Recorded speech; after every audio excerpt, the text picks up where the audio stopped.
Hello दोस्तों, स्वागत है आपका हमारे चैनल द पीएच क्लासेस में। साथियों, जैसा कि आप लोग जानते हैं कि सीटेट जो है उसकी तैयारी हम लोगों ने शुरुआत की गई है और हमारा टारगेट है सीटेट 2026 में आपको हर हाल में क्लियर कराना। इसके लिए हम लोगों ने एसएसटी के लिए क्लासेस स्टार्ट की है। तो एसएसटी की क्लास हमारी 3 क्लास हो चुकी है। आज इसकी चौथी क्लास है। पिछली क्लास में हमने 2023 का जो ये पेपर जो हम लोग डिस्कस कर रहे थे उसके 31 से लेके 60 क्वेश्चन को डिस्कस किया था। कुल जो 30 क्वेश्चन थे उन्हें डिस्कस किया था। आज जो है हम अगले 30 क्वेश्चन यानी कि 61 से लेकर 90 तक के जो अगले 30 क्वेश्चन हैं जो कि प्रीवियस ईयर पेपर में आ चुके हैं उन्हें डिस्कस करेंगे। साथियों, इस वीडियो को ध्यान से देखिए क्योंकि ये सारे क्वेश्चन आपको केवल सी टैट में ही काम नहीं आएंगे, आपके यूपी टैट में, हरियाणा टैट में और जो भी अलग स्टेट के जो टैट होते हैं उन सभी में काम आएंगे। तो ठीक है साथियों, आज की वीडियो को शुरू करते हैं। वीडियो को शुरू करने से पहले एक बार ज़रा हमारे चैनल को लाइक और सब्सक्राइब कर दीजिए ताकि हमारे चैनल और इन एग्ज़ाम से जुड़ी हुई जो भी अपडेट हो वो समय समय से आपको मिलती रहे। तो ठीक है साथियों, शुरू करते हैं आज की वीडियो को। आज की वीडियो का पहला प्रश्न और 2023 के इस पेपर के 61 क्वेश्चन के साथ। पहला प्रश्न देखते हैं साथियों। निम्नलिखित कथनों में से ऊर्जा संसाधनों पर असत्य कथन का चयन कीजिए। ठीक है, जो भी आपके एनर्जी रिसोर्सेज है उनमें से गलत क्या है उस पे आपको बताना है। ठीक है, असत्य पे मारना है बेटी, गलत पे, ठीक है, सही पे नहीं मारना। बायोगैस ग्रीन हाउस प्रभाव के कारण होती है।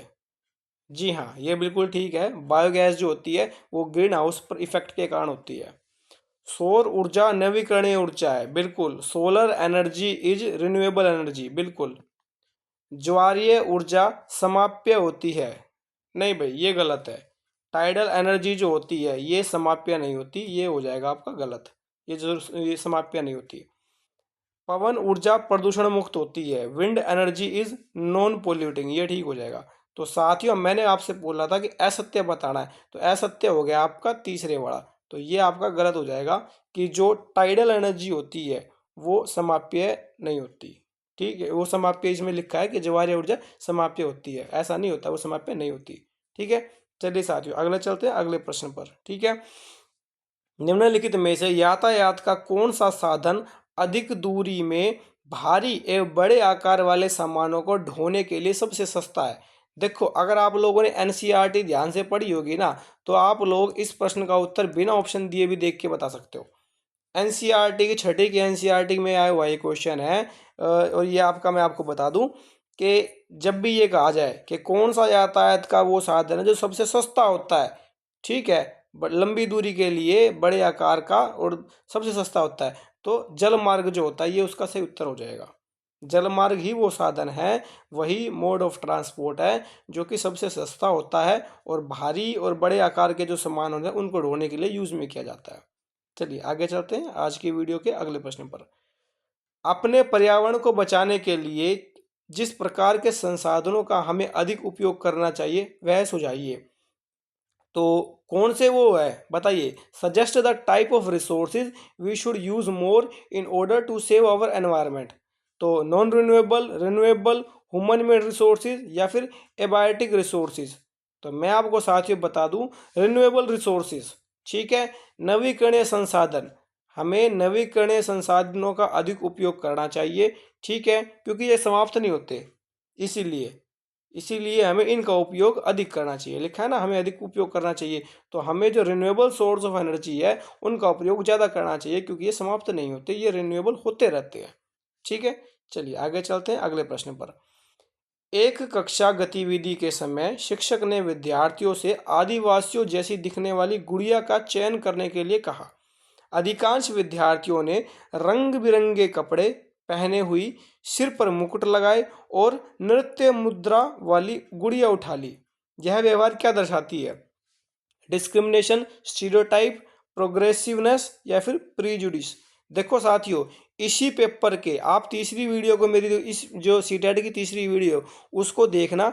इसी पेपर में एक बार पहले भी ये ऑप्शन आ चुका है और मैंने आपको वहां भी यही बात बताई थी। जहां भी आपको स्टीरियोटाइप मिल जाए आंख मीच के लगा देना, रूढ़िवाद उसका सही उत्तर है। ठीक है, जेंडर स्टीरियोटाइप, ये वर्ड तो आप ध्यान रखना, जहां भी आपके जिस भी ऑप्शन में मिल जाए ना, आंख मीच कर लगा देना, आपका उत्तर सही हो जाएगा। ठीक है भाई, इसमें यह बताया गया है कि एक टीचर है, उसने बच्चों को ये बोला कि आपको आदिवासी जैसी दिखने वाली गुड़िया का चयन करना है। तो बच्चों ने क्या उठाया, जो बच्चों ने पहले से सोचा हुआ था ना, एक प्रकार से कैसे, कि भाई जो उनकी पुरानी सोच थी, इसीलिए उनको रूढ़िवाद बोला गया। क्या, कि भाई रंग बिरंगे कपड़े होंगे, अगर आदिवासी है तो सर पे मुकुट रखा रखा होगा, डांस करने वाली गुड़िया जो होगी वो उठा ली। ये आपका सही हो जाएगा उत्तर स्टीरियोटाइप वाला इसमें। ठीक है, चलिए आगे चलते हैं आज के अगले प्रश्न पर, पांचवें प्रश्न पर। किसी के प्रति पूर्वाग्रही होने का अर्थ क्या होता है? Being prejudiced towards someone implies. बताओ भाई, अगर हम किसी के बारे में पहले से अपनी राय बना लेते हैं तो क्या होता है, कैसा होता है? उन्हें नकारात्मक रूप से देखना, ये बिल्कुल ठीक है। भाई मैंने मान लो किसी के बारे में सोच लिया, अरे ये बच्चा तो पढ़ता ही नहीं है मेरी क्लास का, तो मैं उसके बारे में नेगेटिव सोचूंगा। उन्हें श्रेष्ठ मानना, बिल्कुल गलत। उन्हें मैं श्रेष्ठ क्यों मानूंगा भाई, मैंने उसके बारे में पहले से अपनी एक सोच बना रखी है। वो सोच क्या है कि भाई ये तो कुछ हमेशा सारे गलत काम यही करेगा, क्लास में सारी तोड़ फोड़ यही करेगा, तो उसको श्रेष्ठ कैसे मान लूँ? जो लोग भिन्न हैं उसका अनादर करना, ये ठीक हो जाएगा। हमेशा अपना पूर्वाग्रह पहले से सेट रखूंगा मैं कि ये तो आज होमवर्क करके ही नहीं लेके आया होगा। समूह के सदस्यों के विरुद्ध भेदभाव करना, हाँ जब भी कुछ होएगा तो मैं पहले सोच लूंगा, ये काम इसने क्लास में ये तोड़ फोड़ हुई है तो इस बच्चे ने ही करी होगी। तो इस प्रकार से आपका A C D ठीक हो जाएगा, पहला, तीसरा और चौथा। बी गलत हो जाएगा, ये बाकी ठीक है। ठीक है, चलिए आगे चलते हैं अगले प्रश्न पर। कथन वाला प्रश्न आ गया है। कथन को पढ़ना है, तर्क को पढ़ना है और बताना है कौन सा सही है कौन सा गलत है। कथन क्या है? संघीय व्यवस्था भारत में सांस्कृतिक विविधताओं की आवश्यकताओं तथा मांगों का पालन करती है, ये बिल्कुल ठीक कथन है भाई। यह देश में अभिशासन के बहुलित चरण स्थापित करती है, ये भी आपका सही है। तो आपका कथन भी ठीक है और तर्क भी ठीक है, और ये इसकी सही व्याख्या भी कर रहा है, यानी कि आपका चौथा ठीक हो जाएगा। ए और आर दोनों सही है और आर ए की सही व्याख्या कर रहा है। ठीक है, चलिए आगे चलते हैं अगले प्रश्न पर। चलिए आगे प्रश्न पर चलते हैं अपने 67वें प्रश्न पर। निम्नलिखित में से किन घटनाओं की पहचान अनुसूचित जाति और अनुसूचित जनजाति अत्याचार रोकथाम अधिनियम 1989 के उल्लंघन के रूप में की गई है? ठीक है, SC/ST एक्ट जो है उसमें 1989 का, तो उसमें बताना है कौन सी घटनाओं की पहचान की गई है उसके अंदर। ठीक है, ऊंची जाति के लोगों द्वारा अनुसूचित जाति के लोगों के विरुद्ध हिंसा, जी हाँ ये बिल्कुल ठीक है। अगर ऊंची जाति का कोई भी लोग किसी ऐसी कैटेगरी के अनुसूचित जाति के किसी लोगों के साथ हिंसा करता है तो ये उसके अंदर आती है। अगला है आपका, अनुसूचित जाति समुदाय के सदस्य को आपत्तिजनक पदार्थ खाने के लिए बाध्य करना, ये बिल्कुल ठीक है, ये भी ठीक है। गैर आदिवासी लकड़ी व्यापारियों को जनजातीय भूमि के दोहन की अनुमति देना, ये भी बिल्कुल ठीक हो जाएगा आपका। अनुसूचित जाति समुदाय के सदस्य से विवाह करना, नहीं इसमें आपका कोई SC/ST एक्ट नहीं लगता, तो ये डी आपका गलत हो जाएगा। A B और C आपके तीनों ठीक हो जाएंगे, तो कुल मिला के आपका जो चौथा प्रश्न है, ऑप्शन है A B और C, ये ठीक हो जाएगा। ठीक है, चलिए आगे चलते हैं। The mid day meal scheme has helped reduce caste prejudice among students and promoted social justice. Explain the statement by choosing the correct option. देखो, मिड डे मील स्कीम के बारे में बताया गया है कि मिड डे मील योजना ने विद्यार्थियों में जातिगत पूर्वाग्रहों को कम करने में सहायता की है, बिल्कुल करी है, इसमें कोई दो राय नहीं है। तथा सामाजिक न्याय को बढ़ावा दिया है, बिल्कुल दिया है। सही विकल्पों के चयन द्वारा कथन को समझाइए। अगर आपको मानते हो, यह बिल्कुल सच बात है कि मिड डे मील स्कीम से जातिगत पूर्वाग्रह और सामाजिक न्याय को बढ़ावा मिला है, तो किन बातों से आपको ऐसा लगता है? चलिए बात करते हैं। सभी जातियों के बच्चे साथ साथ खाना खाते हैं, जी हाँ बिल्कुल सही बात है। गवर्नमेंट स्कूलों में मिड डे मील आप लोग देखते हो, सरकार की तरफ से मिड डे मील मिलता है, और सभी बच्चे, चाहे वो अपर कास्ट हो, चाहे वो लोअर कास्ट हो, चाहे वो अमीर हो, चाहे वो गरीब हो, चाहे वो हिंदू हो, चाहे वो मुस्लिम हो, सभी मिलकर साथ खाना खाते हैं। ठीक है, कई स्थानों में दलित महिलाओं को खाना पकाने के लिए रखा गया है, जी हाँ ये भी बिल्कुल ठीक है। कि लोगों की जो सोच होती है कि हम छोटी जात वाले इनसे नहीं खाएंगे, तो जानबूझ के दलित महिलाओं को खाना बनाने के लिए रखा गया है, ताकि उनके बीच में आपस में सामाजिक न्याय हो, प्रेम से और सहयोग की भावना सभी में बनी रहे। स्कूलों में गरीब बच्चों का प्रवेश लेना कई गुना बढ़ गया है, जी हाँ मिड डे मील स्कीम जब से आई है, गरीब बच्चों का जो प्रवेश लेना स्कूलों में एडमिशन बढ़ा है, एडमिशन का जो रेट है वो बढ़ा है। स्कूल छोड़ने की दरों में कमी आई है, बिल्कुल। मैं आपको बता दूं साथियों, दिल्ली की बात तो मैं करूंगा नहीं, लेकिन गांव देहात में कई ऐसी जगह है जहां पर बच्चे केवल और केवल स्कूल में मिड डे मील खाने ही आते हैं। तो इसीलिए बच्चों ने स्कूल में अपना नामांकन बढ़वाया है और स्कूल छोड़ने की दरों में भी कमी आई है। तो चारों आपके सही हो जाएंगे मिड डे मील स्कीम के बारे में, चारों बातें ठीक है। तो आपका ये जो तीसरा ऑप्शन है ना, ए बी सी और डी, ये बिल्कुल ठीक हो जाएगा इसके अंदर। ठीक है, चलिए साथियों आगे चलते हैं आज के अगले प्रश्न पर। निम्नलिखित में से कौन से प्रावधान भारतीय न्यायिक व्यवस्था की स्वतंत्रता सुनिश्चित करते हैं? ठीक है। Which among the following provisions ensures independence of Indian judicially system? ठीक है, आपको बताना है इनमें से कौन से हैं कौन से नहीं है। न्यायाधीशों की नियुक्ति की प्रक्रिया में विधायिका शामिल नहीं होती है। जी हाँ, देखो इसमें बोला है कि भारतीय न्यायिक व्यवस्था की स्वतंत्रता सुनिश्चित करते हैं। आपको बताया है, स्वतंत्रता बतानी है कि जो इंडियन जुडिशियली सिस्टम है ना, उसकी स्वतंत्रता सुनिश्चित करते हैं। ये बिल्कुल ठीक है कि जो न्यायाधीशों की जो नियुक्ति होती है इसकी प्रक्रिया में विधायिका शामिल नहीं होती है। अगर विधायिका शामिल हो गई, किसी विधायक ने ये बोल दिया कि इस आदमी को जज बना दो, तो फिर न्यायाधीशों की जो प्रक्रिया है या जो हमारा जुडिशियल सिस्टम है ये स्वतंत्र कैसे हो गया? ये तो फिर उसके उसमें आ गया, एहसान तले आ गया उस विधायक के। तो ये नहीं होगा। अगला, न्यायाधीशों का निश्चित कार्यकाल। हाँ जी बिल्कुल, न्यायाधीशों का कार्यकाल निश्चित होता है। कोई ऐसा नहीं होता कि एक आदमी बन गया तो वो रहेगा 4 5 साल 10 साल 20 साल यही रहेगा आगे तक, ऐसा नहीं होता। एक पर्टिकुलर कार्यकाल होता है उस वहाँ पर उनकी एज का भी और एक जगह का भी। न्यायाधीशों के आचरण की संसद चर्चा नहीं कर सकती। हाँ जी बिल्कुल सही बात है। ठीक है, ये भी ठीक है आपका।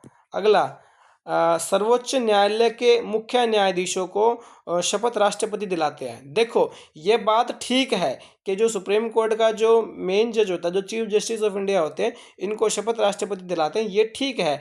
लेकिन इस क्वेश्चन के हिसाब से ये जो इंडियन जुडिशरी सिस्टम की स्वतंत्रता को सुनिश्चित नहीं करता, उसमें इस पॉइंट का कोई योगदान नहीं है। तो आपका ए बी और सी ठीक हो जाएगा। तो आपका जो चौथा है ये ठीक हो जाएगा। ठीक है, मैं आपको बता दूं आपका चौथा पॉइंट भी ठीक है। जो सुप्रीम कोर्ट के जो जो चीफ जस्टिस ऑफ इंडिया होते हैं, इनको शपथ राष्ट्रपति ही दिलाते हैं। लेकिन यहाँ पर इस पॉइंट के लिहाज से इस प्रश्न में ये सही नहीं बैठता। बात बिल्कुल ठीक है, लेकिन इसका इंडियन जुडिशरी सिस्टम की स्वतंत्रता से कोई लेना देना नहीं है। ठीक है, कहने का मतलब ये है। चलिए आगे चलते हैं अगले प्रश्न पर, आज की वीडियो के 10वें प्रश्न पर, और इस जो ये पेपर है इसके 70वें क्वेश्चन पर। ऑफिस जाने वाली महिला जिसे वेतन एवं सम्मान मिलता है द्वारा निष्पादित ऑफिस संबंधी काम की तुलना में घरेलू महिला द्वारा निष्पादित काम अनदेखा तथा अदत्त जाता है। इसके पीछे के संभाव्य कारण की जांच कीजिए। बिल्कुल सच बात है। जो भी महिला होती है जो ऑफिस में काम करती है, जिसको सैलरी मिलती है, जिसको सम्मान मिलता है वहाँ पर, उसके कंपैरिजन से जब हम घर में काम करने वाली जो महिलाएं होती है उनसे कंपैरिजन करते हैं, तो हम तो यही सोचते हैं ना कि अरे ये तो सारा दिन घर में पड़ी रहती है, ये क्या काम करती है, ये तो कुछ भी काम नहीं करती, वो तो बाहर भी जाती है, वो तो कमाने भी जाती है, उसको तो पता नहीं कितने लोग जानते हैं। लेकिन हम घर के जो होते हैं वो अपने घरों में जो काम करने वाली हमारी मम्मी दादी या जो भी हमारी पत्नी होती है, हम उनकी रिस्पेक्ट नहीं करते। क्यों नहीं करते, उसका कारण क्या है? चलिए उसके ऊपर डिस्कस करते हैं। तो इसका काम ये हो जाएगा कि आपका घरेलू काम का अवमूल्यन, ये आपका सही हो जाएगा। घरेलू काम को हम लोग वैल्यू देते ही नहीं है, जबकि सच्चाई ये है कि एक जो महिला घर संभालती है, वो आप ये मान लीजिए अगर वो एक दिन के लिए बीमार हो जाए ना, तो बाकी सभी लोगों का जो रूटीन है वो सारा खराब हो जाता है। अगर एक घर में 4 पुरुष कमाने के लिए जाते हैं, अच्छी सैलरी लेके आते हैं, बाहर उनका अच्छा सम्मान है, लेकिन उन 4 पुरुषों की जो भी मम्मी होगी, ठीक है, लेकिन अगर एक दिन के लिए वो बिस्तर पे बैठ जाए ना, क्यों, तो हम उनके वाम को कोई, वो सारे का सारे जितने भी 4 लोग होंगे वो सभी डिस्टर्ब हो जाएंगे। लेकिन हम क्या होते हैं, हम जो भी रिस्पेक्ट होती हैं वो उन चारों को ही देंगे जो कमाने जा रहे हैं। जो घरेलू काम कर रहे हैं, घरेलू काम को तो हम कुछ समझते ही नहीं है, जबकि सबसे बड़ा काम तो वही होता है। ठीक है, तो ये घरेलू काम का जो अवमूल्यन है इसके कारण ऐसा होता है। ठीक है, चलिए आगे चलते हैं अगले प्रश्न पर। 71वां प्रश्न, भारतीय नागरिकों को अनुदत्त किस मौलिक अधिकार की परिधि के अंतर्गत सर्वोच्च न्यायालय ने भोजन के अधिकार, निजता के अधिकार तथा प्रदूषण मुक्त जल एवं वायु के अधिकार की व्याख्या दी है। देखो भाई, अब इतने सारे अधिकार मैं आपको बता दूं मौलिक अधिकारों में है कौन सा है जो सुप्रीम कोर्ट ने दिया है, तो इतना पता हो चाहे ना पता हो, लेकिन निजता का अधिकार जहां लिखा आ गया ना, तो वहां पर तो आंख मीच के आर्टिकल 21 लगा देना। जहां पर भी आप निजता का अधिकार देख लो ना, ये मैं आपको बता दूं, जहां पर भी आप निजता का अधिकार देख लो, आंख मीच के आर्टिकल 21 लगा देना, ये आपका सही हो जाएगा। चलिए आगे चलते हैं अगले प्रश्न पर। भारतीय धर्मनिरपेक्षता अमेरिकी धर्मनिरपेक्षता से भिन्न है। दोनों के बीच की भेदों की पहचान करने वाली सही विकल्पों की निम्नलिखित में से पहचान कीजिए। कि भाई भारतीय धर्मनिरपेक्षता अमेरिकी धर्मनिरपेक्षता से भिन्न है, किस प्रकार, तो उसके भेदों की पहचान करने के लिए बताना है आपको। ठीक है, तब आपको बताना है कौन सा सही है। अमेरिका में राज्य और धर्म में से कोई भी एक दूसरे के मामले में हस्तक्षेप नहीं कर सकता, यह ठीक है भाई। अमेरिका में ऐसा होता है कि राज्य और धर्म में से कोई भी, ना तो धर्म राज्य में और ना ही राज्य धर्म में, कोई भी एक दूसरे के मामले में इंटरफेरेंस नहीं कर सकता। दूसरा, भारतीय संविधान में अल्पसंख्यकों के अधिकारों की सुरक्षा का प्रावधान है। बिल्कुल, आर्टिकल 29, आर्टिकल 30 जो है ये बिल्कुल क्लियर कट है कि जो भारत में संविधान जो है मौलिक अधिकारों में भी ये कहा गया है कि अल्पसंख्यकों के अधिकारों की सुरक्षा का प्रावधान मौलिक अधिकारों में है। ठीक है, दोनों ठीक हो जाएंगे। अमेरिका और भारत दोनों ही राज्य के मामलों और धार्मिक मामलों में स्पष्ट पृथकीकरण बनाए रखते हैं। भाई नहीं, ये जरूरी नहीं है, स्पष्ट पृथकीकरण नहीं है, ये वाला कैंसिल हो जाएगा। चलिए, अमेरिका में भारत के विपरीत राज्य धार्मिक सुधारों की अनुमति दे सकता है, नहीं ये भी गलत हो जाएगा।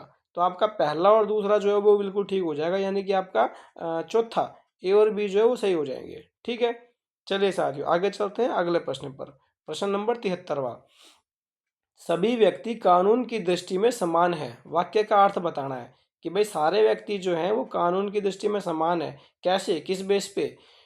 सभी नागरिकों को अपने सामाजिक आर्थिक स्तर के अनपेक्ष समान कानून का पालन करना होगा। जी हाँ, बिल्कुल ठीक है। कानून की दृष्टि में किसी भी व्यक्ति के साथ उसके नस्ल, वर्ण, धर्म, जाति अथवा जेंडर के आधार पर भेदभाव नहीं किया जा सकता। बिल्कुल ठीक है जी, समानता का अधिकार अनुच्छेद 15 यही डिस्क्राइब कर रहा है इसके अंदर, तो बिल्कुल क्लियर कट। असमानताएं समाप्त हो गई है, नहीं भाई जरूरी नहीं है, आज भी समाज में असमानताएं बहुत ज़्यादा फैली हुई है, तो आप ये बिल्कुल भी नहीं कह सकते कि असमानताएं समाप्त हो चुकी है। यह समस्त नागरिकों के लिए निष्पक्ष अवसर तथा गौरवमय जीवन सुनिश्चित करता है। हाँ जी, ये बिल्कुल ठीक है। तो आपका पहला भी ठीक है, बी भी ठीक है और डी भी ठीक है, सी गलत हो जाएगा। तो आपका ये पहला ठीक हो जाएगा, ए बी और डी ठीक है, ये ठीक हो जाएगा। असमानता समाप्त हो गई है, ये अभी फिलहाल बिल्कुल भी नहीं हुआ है, हालांकि हम चाहेंगे कि ऐसा हो जाए कि समाज में से असमानता समाप्त हो जाए। चलिए आगे चलते हैं 74वें प्रश्न पर। ठीक है, निम्नलिखित में से कौन सा युग्म सही है? बताओ भाई कौन सा युग्म ठीक है। तो अब आपको बताना है इसके अंदर, राजमिस्त्री, राजमिस्त्री दिहाड़ी मजदूर, हाँ जी ठीक है, राजमिस्त्री वही होता है जो दिहाड़ी भी मजदूरी करने आता है। घरेलू कामगार अनियमित मजदूर, हाँ जी ये भी ठीक है। जो घरेलू कामगार होता है जरूरी थोड़ी ना है कि वो डेली की डेली काम करेगा ही करेगा, उसे डेली काम मिलेगा, अनियमित मजदूर होता है। सब्जी विक्रेता स्वरोजगार, ये भी ठीक है भाई, स्वरोजगार खुद का रोजगार होता है सब्जी विक्रेता का। दुकान में सुपरवाइजर व्यवसायी, नहीं ये गलत हो गया भाई, जरूरी थोड़ी ना है।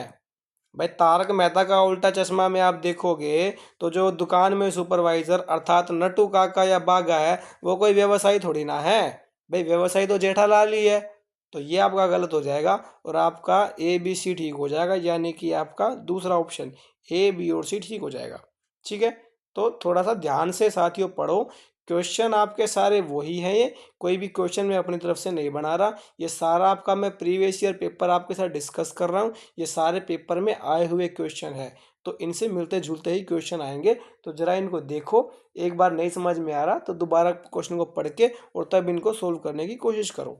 क्वेश्चन सारे ऐसे ही मिलेंगे, अगर आपको क्वेश्चन समझ में नहीं आ रहे तो वीडियो को एक बार दो बार देखो, आपको जब एक क्वेश्चन को आप दो बार पढ़ोगे ना, वीडियो को पॉज करके पढ़ोगे एक क्वेश्चन को, तो आपको सारे क्वेश्चन समझ में आएंगे। हो सकता है पहली बार में ना आए लेकिन दोबारा समझ में आएंगे, हिंदी में ना आए इंग्लिश में पढ़ लेना, सिंपल सी बात है। ठीक है साथियों, चलिए आगे चलते हैं आज की वीडियो के 75वें प्रश्न पर, यानी कि 15वें प्रश्न पर आज का। ग्रामीण क्षेत्रों से शहरी क्षेत्रों में बढ़ते प्रवसन के परिणाम स्वरूप शहरों में औद्योगिक स्थलों के निकट स्लम क्षेत्र में वृद्धि देखी गई है। इस प्रकार के प्रवसन के क्या कारण है? जी हाँ, बिल्कुल सही बात है। ग्रामीण क्षेत्रों से शहरी क्षेत्रों में बहुत ज़्यादा माइग्रेशन हो रहा है, ठीक है, जिसकी वजह से औद्योगिक क्षेत्रों में, शहर में, इनके पास में स्लम क्षेत्र काफ़ी वृद्धि देखी गई है। तो उसके क्या कारण है, उसके बारे में बात करते हैं। शहरी क्षेत्रों में जीवन के स्तर में अधोगति, ये तो नहीं होगा भाई, अधोगति नहीं होगा, ठीक है, ये नहीं होगा। चलिए आगे देखते हैं। ग्रामीण कामगार बाजार में विघटन, हाँ ये ठीक है। Disruption of rural labour market, ये बिल्कुल ठीक है। घटी हुई कृषि उत्पादकता, बिल्कुल, कृषि उत्पादकता घट गई है, इसीलिए लोग बाग गांव छोड़ के शहरों में आ रहे हैं, वरना लोग बाग गाँव में भी रह के अपना काम कर सकते थे। ग्रामीण क्षेत्रों में बढ़ी हुई कुशल कार्यबल की संख्या, नहीं, ये जरूरी नहीं है कि सारे कुशल ही हो, कुछ अर्धकुशल भी हो सकते हैं, कुछ अकुशल भी हो सकते हैं। तो आपका बी और सी ठीक हो जाएगा, पहला और डी गलत हो जाएगा, यानी कि आपका चौथा बी और सी जो है ये सही हो जाएगा। ठीक है साथियों, चलिए आगे चलते हैं अगले प्रश्न पर। निम्नलिखित में से किन सेवाओं को सार्वजनिक सेवाओं में सम्मिलित किया जा सकता है? देखो भाई, सार्वजनिक सेवा, ठीक है, पब्लिक सर्विस कौन कौन सी होती है? ये तो आप एक अंडरस्टैंडिंग वाला क्वेश्चन है, ठीक है, पॉलिटिकल साइंस का ये क्वेश्चन है। तो पब्लिक सेक्टर के अंदर पब्लिक सर्विस कौन कौन सी होती है? अब आप बताओ। पुलिस सेवा, पुलिस सेवा सभी के लिए है कि नहीं है? देखो, सार्वजनिक सेवा क्या होती है? सार्वजनिक सेवा वो होती है जो हर आदमी के लिए मौजूद होती है। पुलिस सेवा, क्या पुलिस सभी के लिए होती है? हाँ जी, बिल्कुल होती है, चाहे अमीर हो चाहे गरीब हो, सबके लिए पुलिस सेवा मौजूद है। तो ये हो जाएगा आपका ठीक। न्यायिक सेवा, बिल्कुल जी, न्यायिक सेवा भी सभी के लिए है। जिस किसी के साथ भी कुछ भी धोखाधड़ी होती है, सबको पुलिस के पास, सबको कोर्ट में जाने का अधिकार है। न्यायिक सेवा भी सभी के लिए है। शैक्षिक सेवाएं, जी हाँ, ये भी पब्लिक सेवाएं हैं। ये भी एक शैक्षिक सेवा, सरकार खुद कहती है सभी को कि भाई पढ़ाओ, हमारा मौलिक अधिकार भी ऐसा ही है, हमारा मौलिक कर्तव्य भी है ये, ठीक है, ये सारा हो जाएगा। निर्माण सेवाएं, देखो निर्माण सेवाएं गलत हो जाएगा। निर्माण सेवा जो है वो सार्वजनिक सेवा नहीं है, ठीक है। पुलिस वाली मान ली, न्यायिक मान ली और शैक्षिक मान ली, ये तीनों जो है आपकी पब्लिक सर्विस हो जाएगी। निर्माण सेवा जरूरी नहीं है, कंस्ट्रक्शन सर्विस, सरकार का इससे कोई वो नहीं है कि आपको कंस्ट्रक्शन सर्विस दे ही दे, ठीक है, तो ये नहीं होगा। तो आपका ए बी सी ठीक हो जाएगा, डी गलत हो जाएगा, यानी कि आपका चौथा जो है ए बी और सी ये ठीक हो जाएगा। ठीक है साथियों, चलिए आगे चलते हैं अगले प्रश्न पर। 1883 में इल्बर्ट बिल के लागू करने पे विरोध हुआ, क्योंकि देखो अब ये आपको पता होना चाहिए। इससे देखो दो चीज होती है। पहली चीज ये कि 1883 में एल्बर्ट बिल आया था, आपको ये पता होना चाहिए। दूसरा, ये एल्बर्ट बिल था क्या? मैं आपको बता दूं साथियों, बिना ऑप्शन देखे, वैसे मैं आपको थोड़ा सा एल्बर्ट बिल के बारे में बता देता हूँ। एल्बर्ट बिल में क्या हुआ था? एल्बर्ट बिल में क्या हुआ था कि अंग्रेज जो थे, अंग्रेजी नागरिकों को, जो भारतीय जज थे, उनको अंग्रेजी अधिकारियों और जो भी अंग्रेजी नागरिक थे उन पर भी केस मुकदमा चलाने का अधिकार मिल गया था। और भारतीय जज और जो अंग्रेजी जज थे उन्हें भी बराबरी का दर्जा दे दिया गया था। वरना इससे पहले तो जो क्या होता था कि कोई भी अंग्रेज जज होगा ना, वो अंग्रेजी लोगों का तो फैसला करेगा ही करेगा, वो जो हम भारतीय लोग थे उन पे फैसला करते थे, हमसे चिढ़ते थे, इसीलिए हमें फालतू सजा देते थे।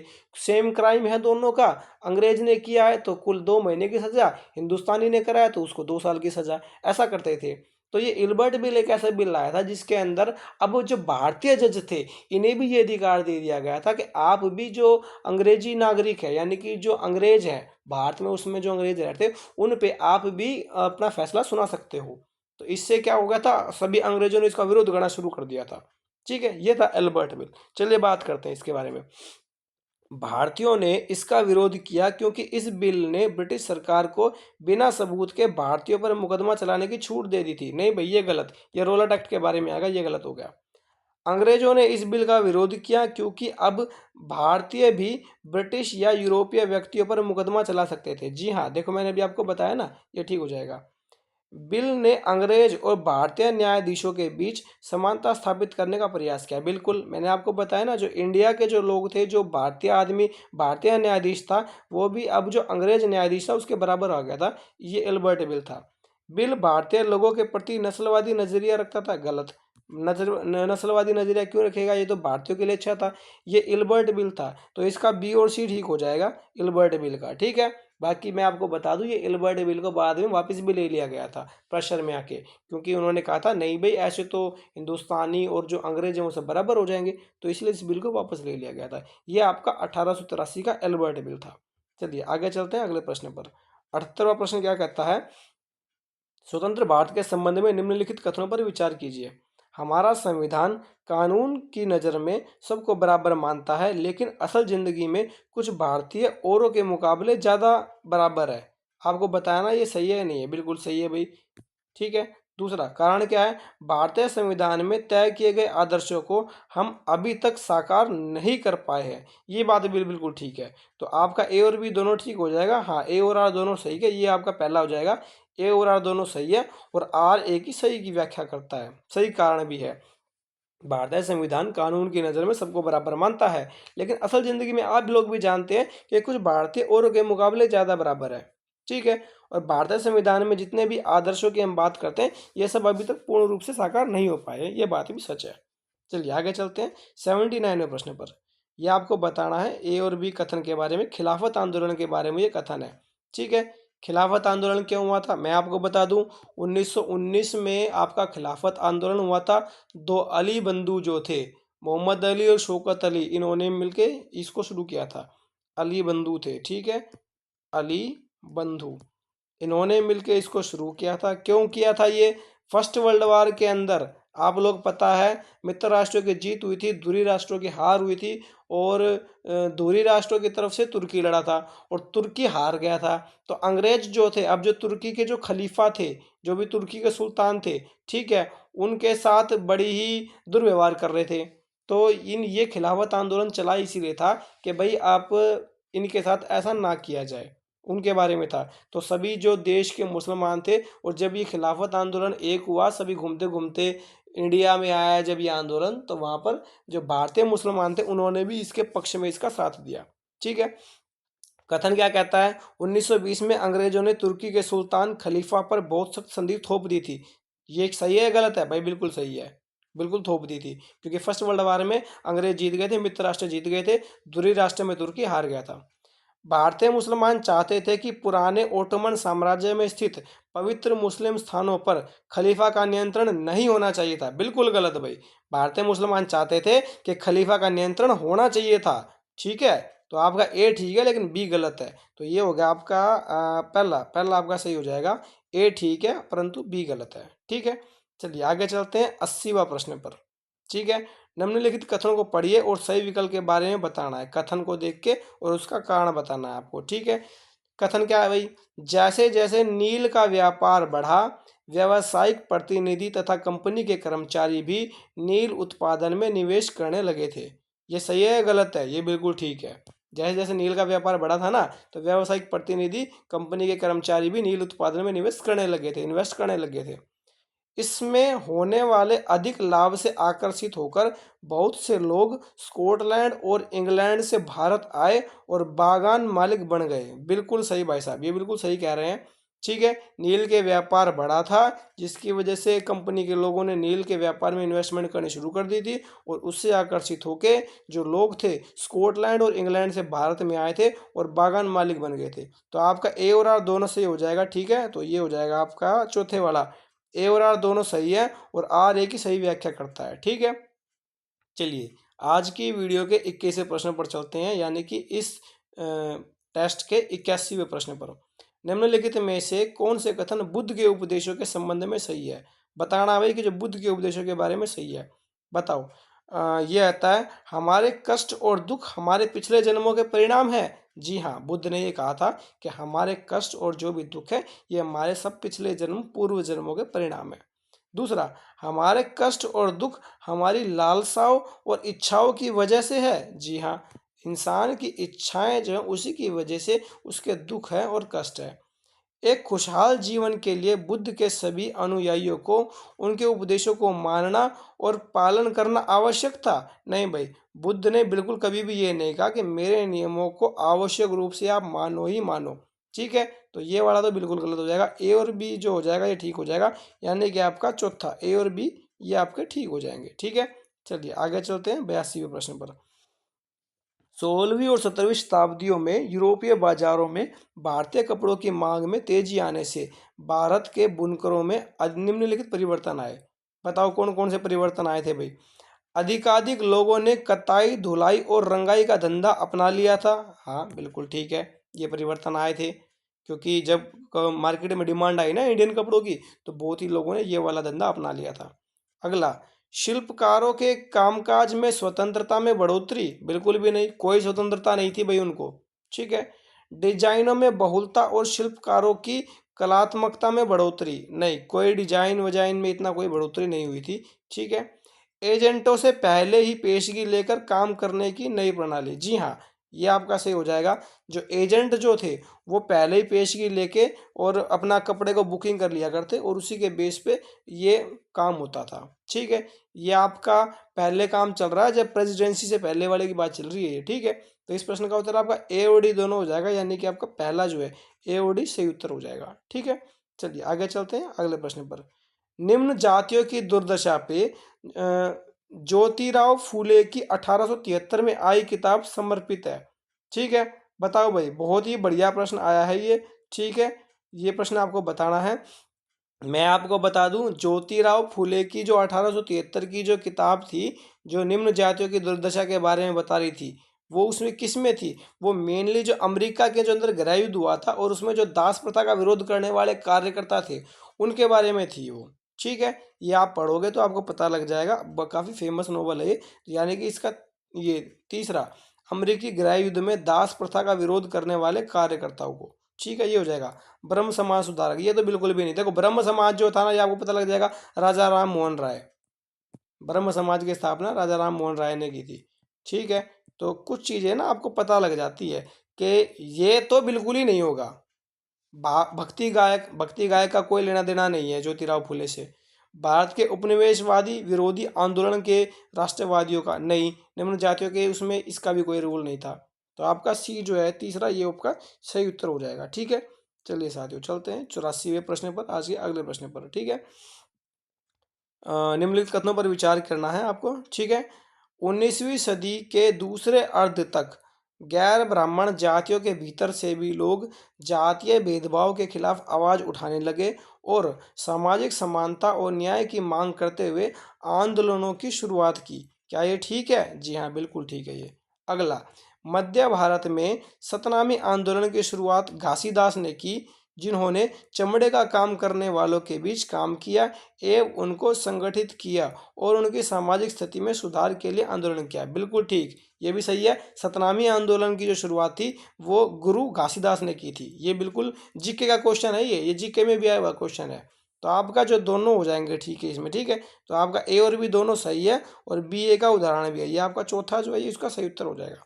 चलिए आगे चलते हैं 85 क्वेश्चन पे। निम्नलिखित में से किसने कुरान की आयतों की पुनर्व्याख्या करके कहा कि महिलाओं को भी शिक्षा का अधिकार मिलना चाहिए? किसने कहा भाई?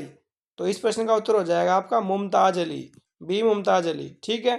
मुमताज अली थे जिन्होंने 19वीं सदी के अंत में, ठीक है, 19वीं सदी के अंत में कुरान की आयतों की पुनर्व्याख्या करके तर्क दिया था कि इस्लाम महिलाओं की शिक्षा का समर्थन करता है और उन्हें शिक्षा का अधिकार मिलना चाहिए ताकि सामाजिक बाधाओं को तोड़ा जा सके। इसके लिए इन्होंने किताब भी लिखी थी, तहजीब उन निस्वान। मैं आपको बता देता हूँ, यहाँ पर लिख भी देता हूँ। किताब का नाम ये हो गया आपका तहजीब उन निस्वान। ठीक है, ये उनकी किताब का नाम भी था। तो ये हो जाएगा आपका सही उत्तर, मुमताज अली। ठीक है। चलिए आगे चलते हैं अगले प्रश्न पर। 86वां प्रश्न। मध्यकाल में जनजातीय समूहों के बारे में हमें बहुत कम जानकारी है। क्यों कम जानकारी क्यों है? वे लिखित दस्तावेज नहीं रखते थे, इसलिए उनके बारे में कम जानकारी उपलब्ध है। जी हाँ, बिल्कुल ठीक है। देखो मध्यकाल में जनजातीय समूह के बारे में कि हमें क्या, जनजातीय समूह के बारे में ना लिखित जानकारी नहीं होती थी, इसलिए उनके बारे में हमें कम जानकारी है, क्योंकि लिखित दस्तावेज ही नहीं थे। ठीक है। वे उन इलाकों में नहीं रहते थे जहाँ मध्यकालीन शासक गए। नहीं, ये गलत हो जाएगा। ब्रिटिश शासन के स्थापित होने के बाद ही वे लोगों की नज़र में आ पाए। नहीं, ऐसा जरूरी नहीं है। काफ़ी समय से, पुराने समय से ही ये लोग काफ़ी नज़रों में थे। वे अलगाव में थे और एकांत में रहते थे। नहीं, जरूरी नहीं है, गलत। तो लिखित दस्तावेज नहीं थे, इसीलिए ना ही वो लिखित दस्तावेज रखते थे मध्यकाल में, इसलिए उनके बारे में कम जानकारी मिलती है। ठीक है, चलिए आगे चलते हैं 87वें प्रश्न पर। ठीक है, खुदा की रचना के खाते में उसका ब्यौरा चूंकि मर्दों की सूची में नहीं आता, इसीलिए इतनी शानदार खूबियों से भी उसे आखिर हासिल क्या हुआ। देखो कितनी बढ़िया लाइन कही है। ठीक है, ये लाइन मैं आपको बता भी दूं किसने कही है। ये लाइन इसमें लिखा हुआ नहीं है, लेकिन हो सकता है पेपर में ये आ जाए कि ये लाइन कही किसने है।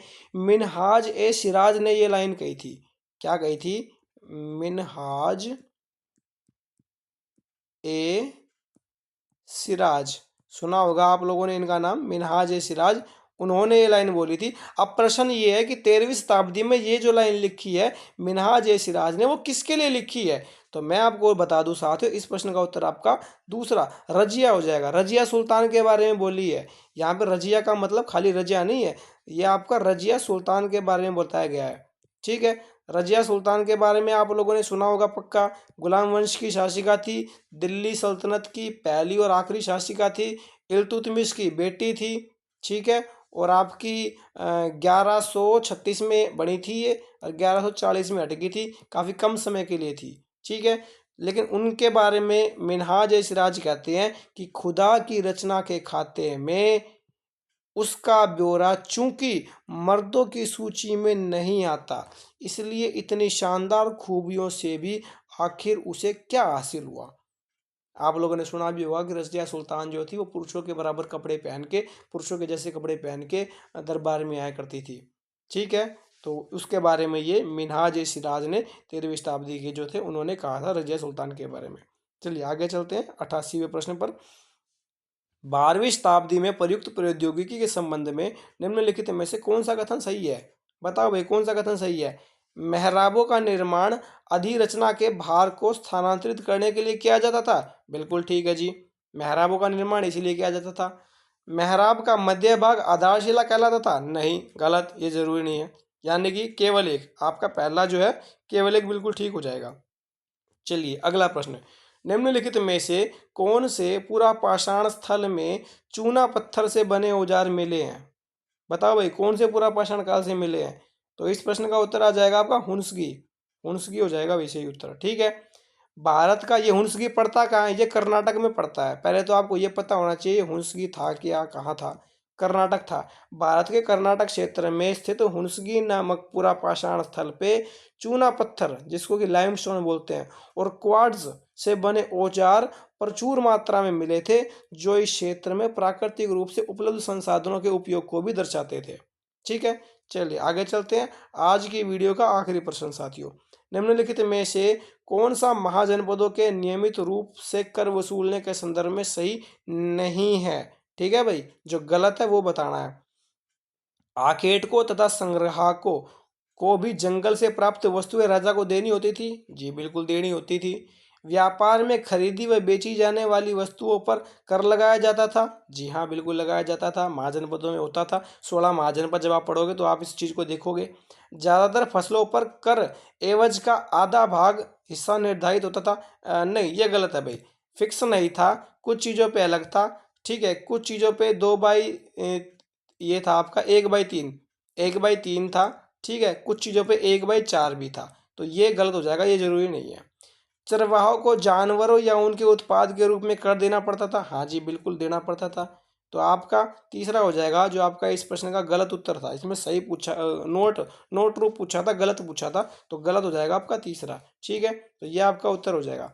तो साथियों, आज की इस वीडियो में हमने सीटेट 2023 के पेपर को डिस्कस किया, और इसके जो 30 काफ़ी इम्पोर्टेंट क्वेश्चंस थे उनको भी डिस्कस किया। उम्मीद करता हूँ आपको वीडियो अच्छी लगी होगी। चैनल को लाइक कीजिए, सब्सक्राइब कीजिए, ताकि और वीडियोस जो हम एसएसटी के पुराने पेपर है उनको डिस्कस करते रहे, ताकि आपका पास अच्छा एक क्वेश्चन बैंक मिल जाए। तो आज की इस वीडियो में इतना ही, मिलते हैं साथियों अगली वीडियो में। धन्यवाद दोस्तों।